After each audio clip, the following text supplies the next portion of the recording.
Welcome to our lecture about internet security. This lecture is about cybercrime.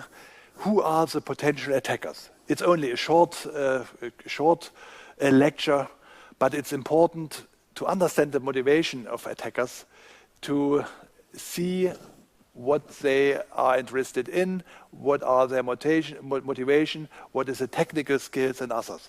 So this is a lecture that belongs to our chapter about risk analysis and computer crime, and of course the information about the possible criminals and their motivation helps to establish more secure computer systems. The interesting case is there is not a homogeneous group of attackers.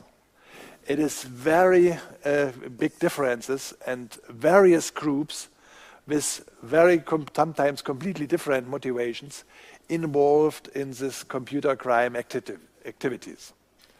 So I mentioned that internally within intranets, the most attackers are people, are insiders, are staff, or own enterprise people. 80%, you remember, was a number a study showed up. Qualified from what they are doing, it is cybercrime, what they are doing.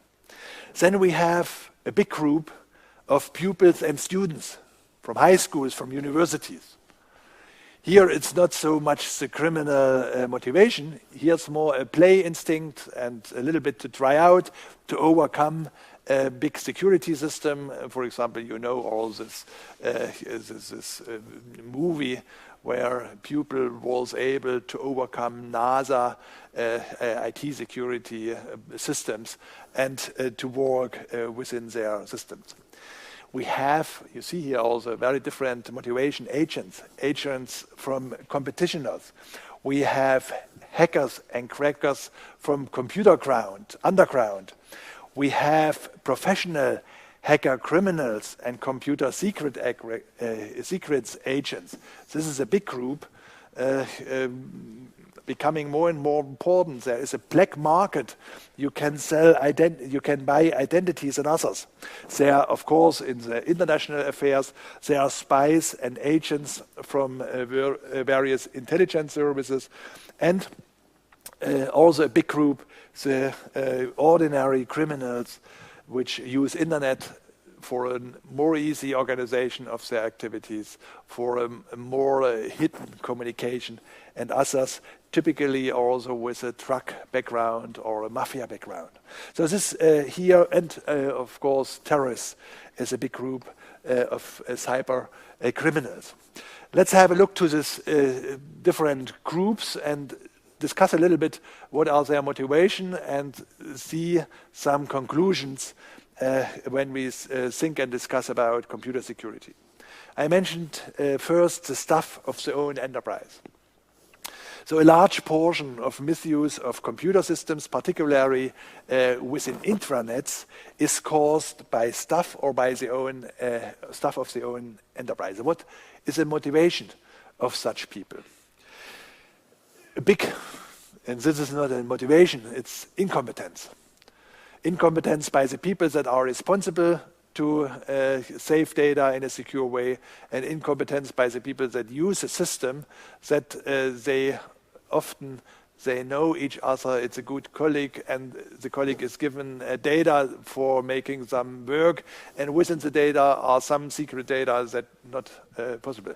So incompetence and carelessness is a big problem. Then feeling of bad treatment, that the other one become department leader, gets more income, has more nice tasks to do. This all provides motivation to see what's the reason. Is there something wrong about me? Is there something in the files of the human resource department saying that this is a good person, I am not a good person? Frustration, mischief, revenge. It could be a very personal thing. It could be against the chiefs of a company. It could be against the colleague. So you see very different motivations. And the problem is that in the typical security thinking, the security measures inside an intranet are of much less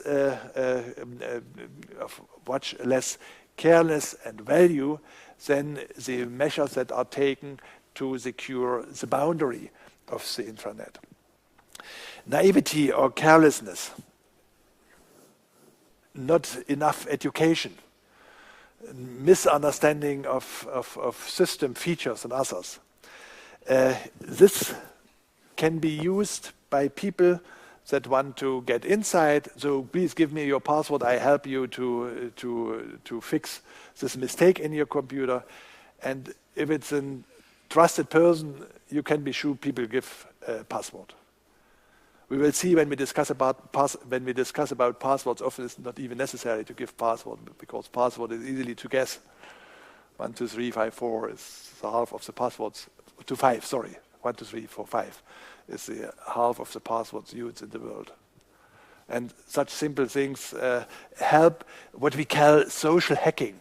So not only a technical system to break in, but to discuss with the people to find out, here I will help you, I'm from the service group or others. The non-compliance of internal security instructions. Of course, each company, if well-organized company, has IT security policies. Has exactly described, please behave in this way. It is allowed to do this, it's not allowed to that. But if people do not follow these instructions, then this can cause a situation which make it easy to access data, also secret data. Some people like to cause damage.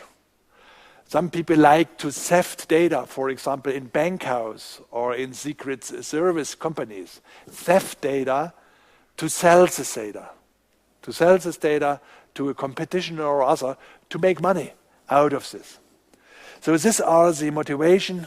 These are the motivation of this internal attackers, and situation becomes more and more difficult. More and more difficult in the way we want to use our mobile systems for private affairs as well as in an enterprise environment. Bring your own device. To make this clear, if the children play with the computer of the father some online games, and the father then is using this to access secret companies' data, there are many unexpected interactions possible that cause problems. What about the hackers in high schools and universities? By the way, this is the largest number. These people cause the largest number of break-in attempts. An attempt need not to be successful, also counted if it's unsuccessful. So this is a big group. And the largest number of such break-in attempts is done by these student hackers, pupils and student hackers.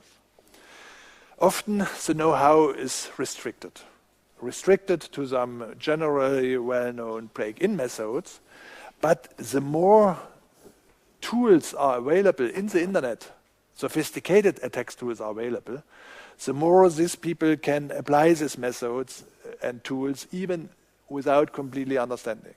What are the motivation of this student, of this pupil hacker? It is a combination. It's a combination of curiosity, of play instinct, of self-affirmation. Oh, this very important and secure intranet, I was able to get access. And others, and it's also a big amount of time that's available for these people to play around and to look what is possible. In the majority, these people do not cause damage. They are happy if they are in, and they can explain to be in. Perhaps they can let a proof that they were in or others. So in the majority of the cases, it's aimless and without too much bad intent. It's also typically a low amount of loss. Here, this is a description of this group, script kiddies. And why this term comes from. The crypt kiddies, they often have no deeper understanding of IT security, but they take such scripts, such tools, attack tools out of the internet and use these tools, for example, to attack a website. An attacker who is able to design such a tool, this is a completely other category of people. Here they play with these tools and use them, and in this way the term script kiddies occurs. It becomes dangerous even for such group if such denial of service attacks are organized, because it's often not so difficult, and if such a denial of service leads to a breakdown of, for example, a medical system or others, then this becomes really dangerous.